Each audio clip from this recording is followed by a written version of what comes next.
People talk about the Chinese miracle. There's no Chinese miracle. It's the American miracle.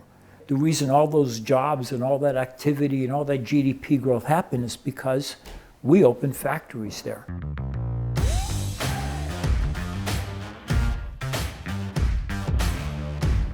Good afternoon. Welcome to the Northpoint of View, here with Dr. Walter Kemmsies. Walter, how are you? Mark, I am doing great. How are you? I'm doing really good, man. Are you going to carry through in your threats to make sure we keep these tapes? 4 minutes? Something like that? No. All right, good. Not at all. We got a laundry list of things to go through, right? Right. We are, I don't know what to call it right now. Trump world. Yeah. The guy today was talking about an old SNL skit where he's talking about the horse in the hospital. Like, you don't know what's going to happen next, right? No, exactly.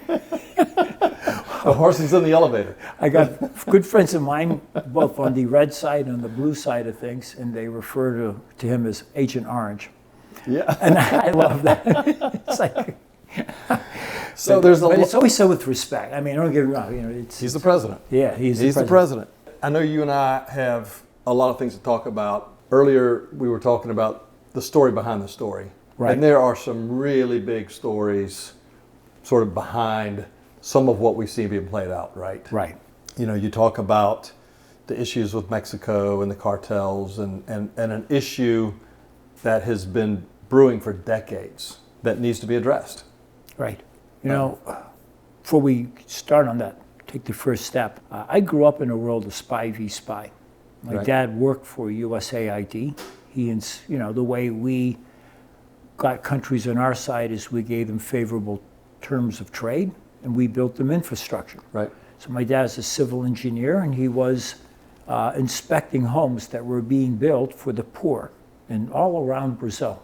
My dad was born in Brazil, so it was kind of coming home for him. And as time went by, we had to push the Russians out of Brazil.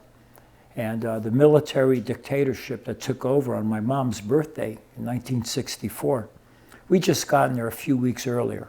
And I remember looking from our penthouse, looking down and seeing the tanks in the street. Wow. And my dad said, remember this day, it'll mean something to you, but not right now, you're just a stupid 6-year-old kid. But we saw that. And over the years, a lot of things happened. My dad did a lot of technical work for unions. He wasn't a trade unionist, but he did technical work.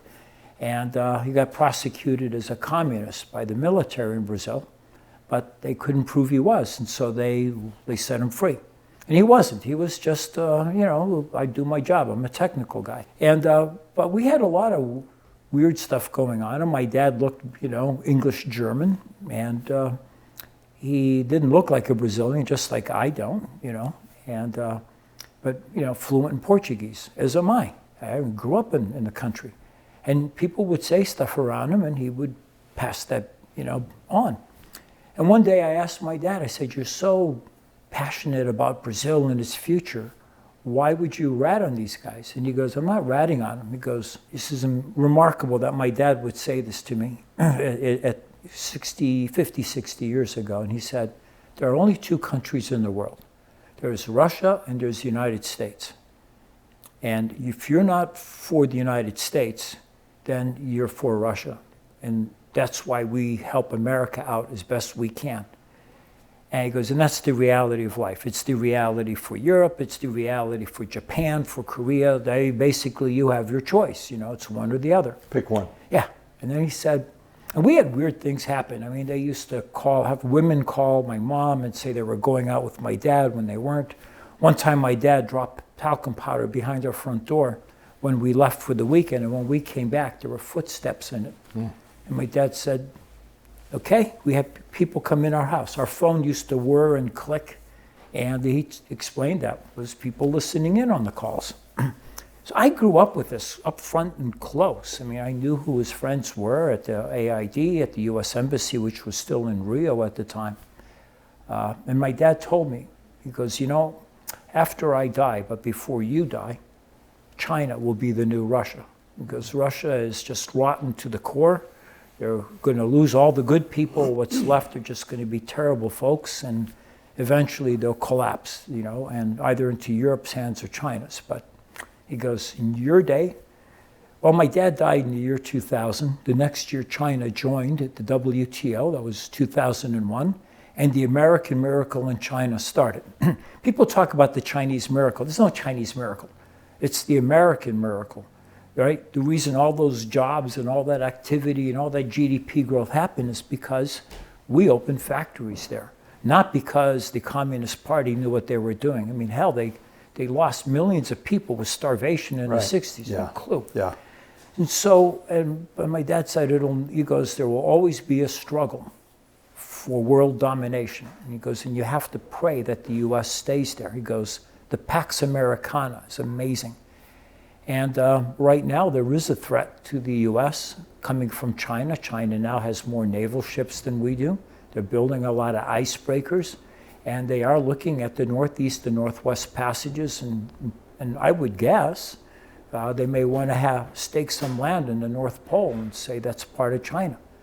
It's kind of, scary. And if I know about this, I'm sure the folks in Washington know it a lot better. And I think there's layers to it too, right? There are, exactly. There's layers to this. It's amazing. But Walter, I mean, you and I've been doing this for a while. It was so great to hear you sort of roll back to your childhood. And I really appreciate the stories and the conversations with you and your dad. I mean, that's special. I'm glad we got that. And the reality of all of that, right? How true that is, right? It's finally out. And the fact that it was two countries then, and it's now still two countries. Two countries. Yeah.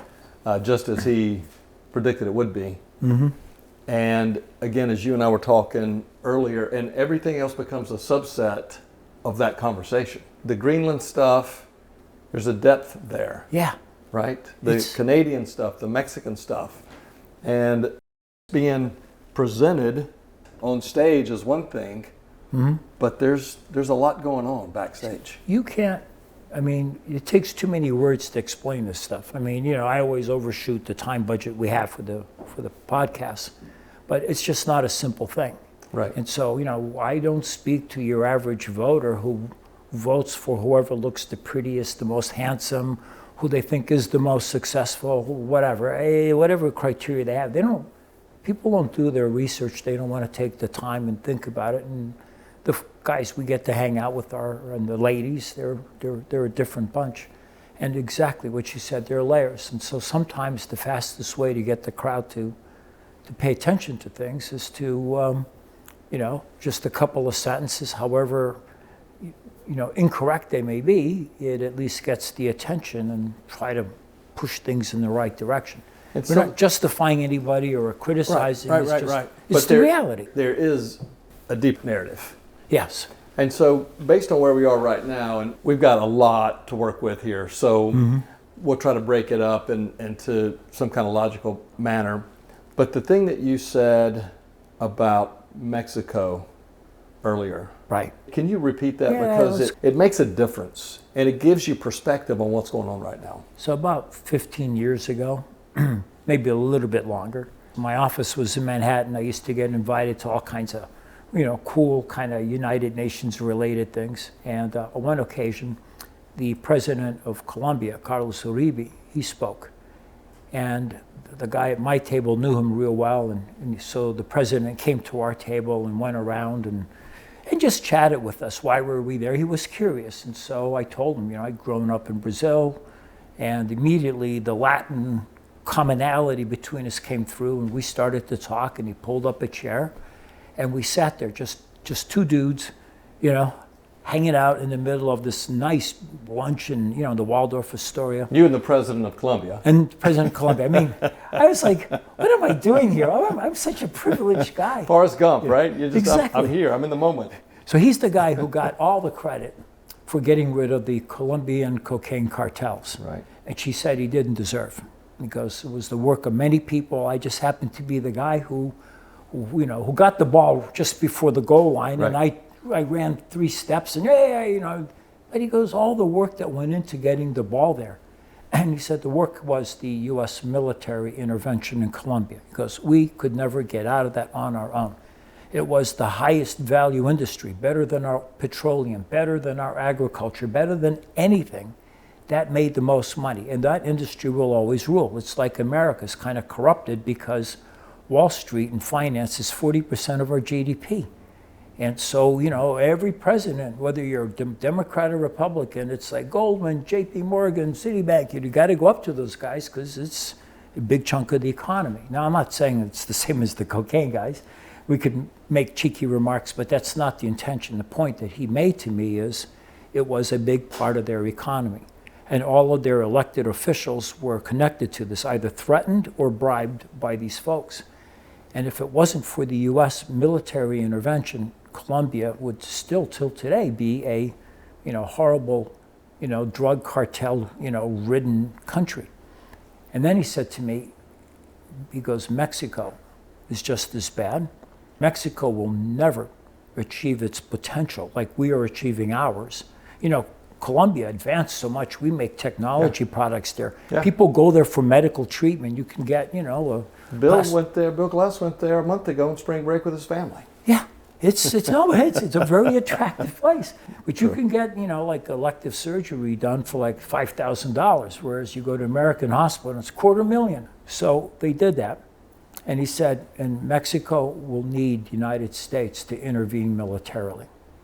And so you got to soften up the population, get them to recognize that, although a lot of money is given by the cartels to local charities, if you talk to people who operate the maquiladoras, and I've been privileged to talk to them, you show up on day one, nobody bothers you. A week later, you get a visit from some guy. He gives you a card and there's a phone number and he goes, we do a lot for the community. And everything outside your walls, we take care of.